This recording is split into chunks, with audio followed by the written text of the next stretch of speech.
Hello അസ്സാം വലൈക്കും welcome back. ഇന്നത്തെ പുതിയൊരു വീഡിയോയിലേക്ക് നിങ്ങൾക്ക് എല്ലാവർക്കും സ്വാഗതം. അപ്പോൾ എല്ലാവരും സുഖമായിട്ടിരിക്കുകയെന്ന് വിചാരിക്കുകയാണ് കേട്ടോ. മാഷാല്ലാ, ഇവിടെയും കുഴപ്പമൊന്നുമില്ല, നമ്മൾ സുഖമായിട്ട് പോകുന്നുണ്ട് അൽഹംദുലില്ലാ. എന്നത്തെയും പോലെ ഇന്നും നമ്മളെ വീട്ടിലെ കുറച്ച് വിശേഷങ്ങളൊക്കെയാണ് വീഡിയോയിലൂടെ ഷെയർ ചെയ്യണത്. നിങ്ങൾക്ക് ഇഷ്ടമാണെന്നുണ്ടെങ്കിൽ ചാനൽ സബ്സ്ക്രൈബ് ചെയ്യാനും വീഡിയോ ലൈക്ക് ചെയ്യാനൊന്നും മറന്നു പോകരുത്. അപ്പോൾ ഞാൻ കുറച്ച് ദിവസമായിട്ട് ഇങ്ങനെ വിചാരിക്കുകയാണ് മുട്ട ബിരിയാണി ഒന്നും ഉണ്ടാക്കിയാലോ എന്ന്. കുറേ ആയി കിച്ചണിൽ ഇങ്ങനെ ഓരോന്നൊക്കെ പരീക്ഷണങ്ങൾ നടത്തിയിട്ട് ഡെലിവറിയും കാര്യങ്ങളൊക്കെ ആയിട്ട് കിച്ചണിൽ നിന്ന് ഇങ്ങോട്ട് മാറി നിൽക്കുകയായിരുന്നല്ലോ. ഇപ്പോൾ എല്ലാം കഴിഞ്ഞ് ഫ്രീ ആയി. അപ്പോൾ കിച്ചണിൽ പഴയ പോലെ ഓരോന്നൊക്കെ എന്താ പറയുക പരീക്ഷിച്ച് നോക്കലൊക്കെയാണ് ഇപ്പോഴത്തെ മെയിനായിട്ടുള്ള ഹോബി കേട്ടോ. നമ്മൾ അമ്പുടി ബേബി ഉറങ്ങുന്നതിനനുസരിച്ചിട്ടൊക്കെ ഓരോന്നൊക്കെ ട്രൈ ചെയ്ത് നോക്കും. അവൻ്റെ ഒരു മൂഡ് എങ്ങനെയാണോ അതിനനുസരിച്ചാണ് നമ്മൾ വീട്ടിലത്തെ ഓരോരോ പണികളും അന്നത്തെ ഫുഡും കാര്യങ്ങളൊക്കെ ഉണ്ടാക്കുന്നത് കേട്ടോ. ചിലപ്പോൾ വല്ലാതെ ഉറക്കവും കാര്യങ്ങളൊന്നും ഇല്ലാത്ത ദിവസമായിരിക്കും, അന്ന് എന്തെങ്കിലുമൊക്കെ തട്ടിക്കൂട്ട് റെസിപ്പികളൊക്കെ ആയിരിക്കും ഉണ്ടാവുക.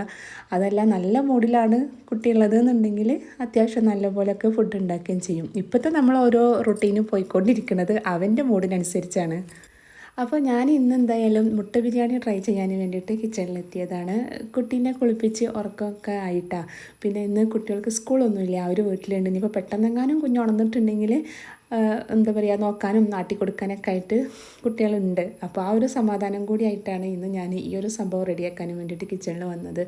പിന്നെ അത്ര വലിയ റെസിപ്പിയോ ഭയങ്കര മെനക്കെടൊന്നുമുള്ള പണിയൊന്നും ഇല്ലല്ലോ, പെട്ടെന്ന് തന്നെ റെഡിയാക്കാൻ പറ്റുന്ന സംഭവമാണ്. അപ്പോൾ വിചാരിച്ചു ഇന്ന് തന്നെ ആവട്ടെ എന്ന് കേട്ടോ. പിന്നെ കുട്ടികൾ സ്കൂളൊന്നും ഇല്ലാതെ വീട്ടിലൊക്കെ ഇരിക്കുന്ന ദിവസം എന്തെങ്കിലുമൊക്കെ ഒരു വെറൈറ്റി അവർക്ക് വേണ്ടിയിട്ട് ഉണ്ടാക്കി കൊടുക്കാൻ എനിക്ക് നല്ല ഇഷ്ടമാണ് കേട്ടോ. അത് ചിലപ്പോൾ ചിക്കനും ബീഫൊക്കെ വെച്ചിട്ടായിരിക്കും, അല്ലെങ്കിൽ ചിലപ്പോൾ ഇതുപോലെ മുട്ടൊക്കെ വെച്ചിട്ട് എന്തെങ്കിലും ആയിരിക്കും. ബിരിയാണിക്ക് പല പല വെർഷൻ നമ്മൾ കണ്ടുപിടിച്ചതുകൊണ്ട് തന്നെ എന്തെങ്കിലുമൊക്കെ കുറവുകളുണ്ടെങ്കിലും അത് നികത്താൻ വേറെ എന്തെങ്കിലുമൊക്കെ ഒരു സംഭവം അതിൻ്റെ പിന്നാലെ ഉണ്ടാവുമല്ലോ.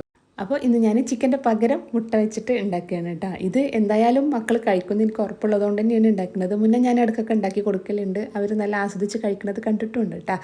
അപ്പോൾ ഇതാ നമ്മൾ ബിരിയാണിയൊക്കെ റെഡി ആയിക്കണേ. ഇനിയിപ്പോൾ നമ്മൾ എന്താ ചെയ്യുക, വീടൊക്കെ ക്ലീൻ ചെയ്യാനും കാര്യങ്ങളൊക്കെ ഉണ്ട്. അതൊക്കെ കഴിഞ്ഞ് ഓടിപ്പോയി കുളിച്ച് നിസ്കരിച്ചൊക്കെ വന്നിട്ട് ഫുഡ് കഴിക്കണം.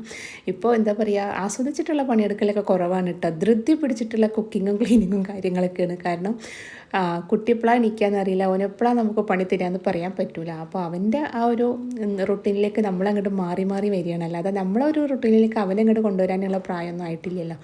അപ്പോൾ പിന്നെ സ്പീഡിൽ ചടപടയെന്നാണ് പണികളൊക്കെ തീർക്കൽ കേട്ടോ.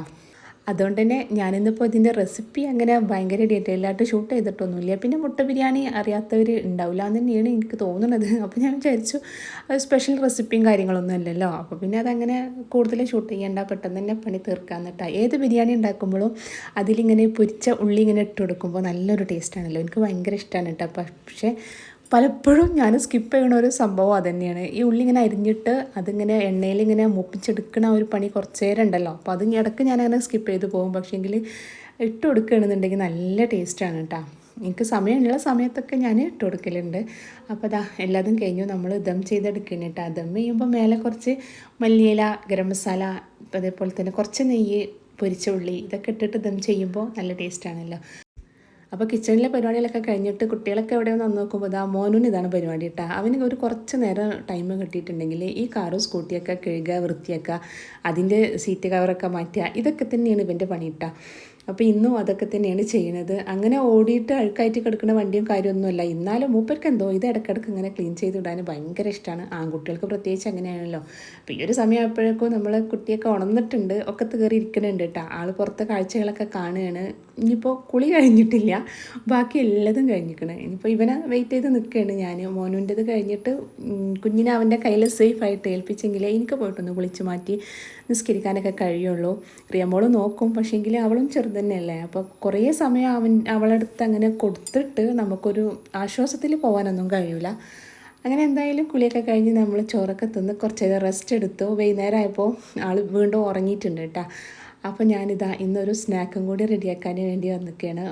ഞാൻ പറഞ്ഞില്ലേ, കുട്ടികളെ വീട്ടിലുള്ള ദിവസം ഞാൻ കുറച്ചൊക്കെ വെറൈറ്റി സംഭവങ്ങൾ പരീക്ഷിക്കാനും കുക്കിങ് കുറച്ച് അടിപൊളിയാക്കാനൊക്കെ നോക്കലുണ്ട് കേട്ടോ. അതിൻ്റെ പിന്നിലുള്ള റീസൺ എന്ന് പറഞ്ഞാൽ നമ്മൾ അമ്പുടു ബേബി ഉണർന്നിട്ടുണ്ടെങ്കിൽ നോക്കാൻ ആളുണ്ടല്ലോ എന്നുള്ളൊരു സമാധാനം, പിന്നെ മക്കൾ നല്ലപോലെ ടേസ്റ്റി ആയിട്ട് എന്തെങ്കിലുമൊക്കെ കഴിക്കട്ടെ, ഇത് രണ്ടും വിചാരിച്ചിട്ടാണ് കേട്ടോ ഞാൻ കുക്കിങ്ങിൽ എന്തെങ്കിലുമൊക്കെ ട്രൈ ചെയ്യാൻ വേണ്ടി നോക്കുന്നത്. അപ്പോൾ ഇന്ന് ഞാൻ കുറച്ചധികം തന്നെ നമ്മളെ വീട്ടിൽ ഈ വെള്ളക്കടല ഇരിക്കുന്നുണ്ടായിരുന്നു. ഞാൻ സാധനം വാങ്ങുന്ന സമയത്ത് കുറച്ച് കൂടുതൽ വാങ്ങിപ്പോയി. മുന്നത്തത് കഴിയാതെ തന്നെ വീണ്ടും വാങ്ങി. അപ്പോൾ കുറച്ച് അധികം ഉണ്ട്. അപ്പോൾ ഇത് കുറേ ദിവസം വെച്ചിട്ടുണ്ടെങ്കിൽ എന്തായാലും കേടായി പോകും. അപ്പോൾ ഞാൻ വിചാരിച്ചു ഇന്ന് ഫലാഫിൽ റെഡിയാക്കാമെന്ന്. നമ്മൾ ഇക്കാൻ്റെ കൂടെ ഗൾഫിലായിരുന്ന സമയത്ത് സ്നാക്സൊക്കെ കഴിക്കുമ്പോൾ ഫസ്റ്റൊക്കെ എനിക്ക് ഭയങ്കര ഇഷ്ടമുള്ള സംഭവമായിരുന്നു ഫലാഫിൽ. പിന്നെ പിന്നെ കഴിച്ച് നമുക്കതങ്ങോട്ട് അത്ര വലിയ ഇഷ്ടമൊക്കെ പോയി. ഇപ്പോൾ കുറേ ദിവസം കഴിക്കണത് കഴിച്ചിട്ടാ. അപ്പോൾ വിചാരിച്ചു ഇത്രയും കടലുണ്ടല്ലോ, വെറുതെ വേസ്റ്റ് ആക്കാൻ പറ്റില്ല, കാശ് കൊടുത്ത് വാങ്ങണല്ലേ. അപ്പോൾ പിന്നെ ഇതൊക്കെ ഉണ്ടാക്കിയിട്ട് കൊടുത്താൽ മക്കൾ എന്തായാലും കഴിക്കും എന്നുള്ള കാര്യം ഉറപ്പാണ്. അപ്പോൾ അതാ ഞാൻ വെള്ളക്കടല സോക്ക് ചെയ്ത് വെച്ചിട്ടുണ്ടായിരുന്നു കേട്ടോ.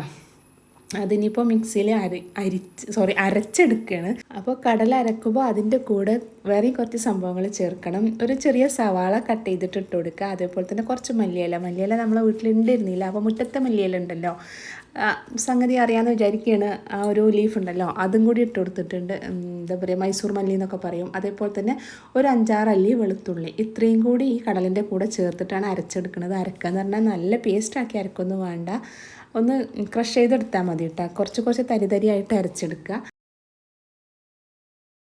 പിന്നെ നമ്മളിത് അരക്കുന്നതിൽ പച്ചമുളകും കൂടി ചേർത്തിക്കണം കേട്ടോ. ഞാനിപ്പോൾ 3 പച്ചമുളകാണ് എടുത്തിട്ടുള്ളത്. അതിൽ നിന്ന് 2 ഞാൻ ചേർത്തിട്ടുള്ളൂ, കാരണം അത്യാവശ്യം നല്ല എരിവുണ്ട് പച്ചമുളക് കേട്ടോ. അപ്പോൾ ഓരോരുത്തരുടെ എരിവിനനുസരിച്ചൊക്കെ പച്ചമുളക് എടുക്കുക.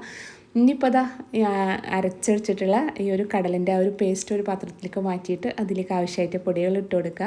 അപ്പോൾ ഒരു 1.5 ടേബിൾ സ്പൂൺ മല്ലിപ്പൊടി, 1 ടേബിൾ സ്പൂൺ കുരുമുളക് പൊടി, പിന്നെ ആവശ്യത്തിന് ഉപ്പ്, ഒരു നുള്ളു ഗരം മസാല, ഇത്രയാണ് ചേർത്ത് കൊടുത്തിരിക്കുന്നത് കേട്ടോ. അപ്പോൾ നമ്മൾ എരിവിനനുസരിച്ചൊക്കെയാണ് കുരുമുളക് പൊടിയൊക്കെ ചേർത്ത് കൊടുക്കേണ്ടത്. അതൊക്കെ ചേർത്തിട്ട് നല്ലപോലെ അങ്ങോട്ട് മിക്സ് ചെയ്തിട്ട് റൗണ്ട് ഷേപ്പിലാക്കിയിട്ട് നമ്മളിങ്ങനെ റെഡിയാക്കി വെക്കുക. എന്നിട്ട് ഇത് നല്ല തിളച്ച എണ്ണയിലിട്ടിട്ട് വറുത്ത് കോരിയാൽ നമ്മളെ ഫലാഫിൽ റെഡി ഇട്ടാ. നല്ല ടേസ്റ്റാണ് കഴിക്കാൻ. ഈ വെള്ളക്കടല വെച്ചിട്ടുള്ള കറികളും സംഭവങ്ങളൊന്നും കൂട്ടാത്ത കുട്ടികൾക്ക് ഇങ്ങനെ ഉണ്ടാക്കി കൊടുത്തിട്ടുണ്ടെങ്കിൽ ഉറപ്പായിട്ടും കഴിക്കും.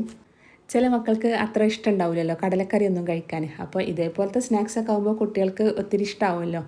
അപ്പോൾ ഇങ്ങനെ റെഡിയാക്കി കൊടുത്താൽ മതിയിട്ടാ. അവിടെ മക്കൾ ഇങ്ങനെ ഉണ്ടാക്കിയിട്ടുണ്ടെങ്കിൽ എപ്പോഴും കഴിക്കും. സൈഡായിട്ട് അവർക്ക് ടൊമാറ്റോ സോസോ കഴിച്ചപ്പോൾ എന്തെങ്കിലുമൊക്കെ വേണമെന്ന് മാത്രം.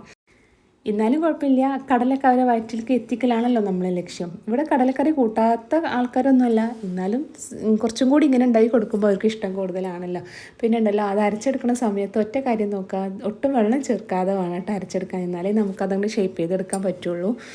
അപ്പോൾ അതാ ചായയൊക്കെ റെഡിയായി വന്നപ്പോഴേക്കും നമ്മളെ ബേബി ഇവിടെ റെഡി ആയിട്ടുണ്ട് കേട്ടോ. അവന് ഉറക്കമൊക്കെ കഴിഞ്ഞ് വന്നിട്ടുണ്ട്. ഈ ഒരു തൊട്ടിലുള്ളതുകൊണ്ട് ഒരുപാട് ഹെൽപ്പാണ് കേട്ടോ. കുറേ സമയമൊക്കെ മൂപ്പര് അതിൽ കിടന്നിങ്ങനെ ആടിക്കോളും. അതിങ്ങനെ കറണ്ടിന് ഇങ്ങനെ ഓണാക്കി വെച്ച് കൊടുക്കില്ല. അപ്പോൾ ചെറിയ മ്യൂസിക്കും കാര്യങ്ങളൊക്കെ ഉണ്ട്. അപ്പോൾ ആ മ്യൂസിക്കും കേട്ടിട്ട് ഇങ്ങനെ കിടന്ന് ആടിക്കോളും കേട്ടോ. ഈ ഒരു ടൈം കൊണ്ട് നമുക്ക് ചായ കൂടി അങ്ങോട്ട് തീർക്കണം. കാരണം എപ്പോഴാണ് ഇവൻ്റെ മൂഡ് മാറുക, കരയാന്ന് പറയാൻ പറ്റില്ലല്ലോ. അപ്പോൾ നമ്മൾ ചായ കുടിക്കണ ആ സ്ഥലത്ത് തന്നെ ഈ തൊട്ടിൽ കൊണ്ടുവന്ന് വെച്ചിട്ടുണ്ടെങ്കിൽ നമ്മളെ കാണുമ്പോൾ കുറച്ച് നേരം കൂടി ആൾ അതിൽ കിടന്നിങ്ങനെ ആടിക്കോളും. കുറച്ച് നേരമൊക്കെ ഇങ്ങനെ കളിക്കൂട്ടാം. അപ്പോൾ ആ ഒരു സമയം കൊണ്ട് വേണം നമുക്ക് ചായ കുടിയും ക്ലീനിങ്ങും എല്ലാം ഇത് തീർക്കാനായിട്ടാണ്.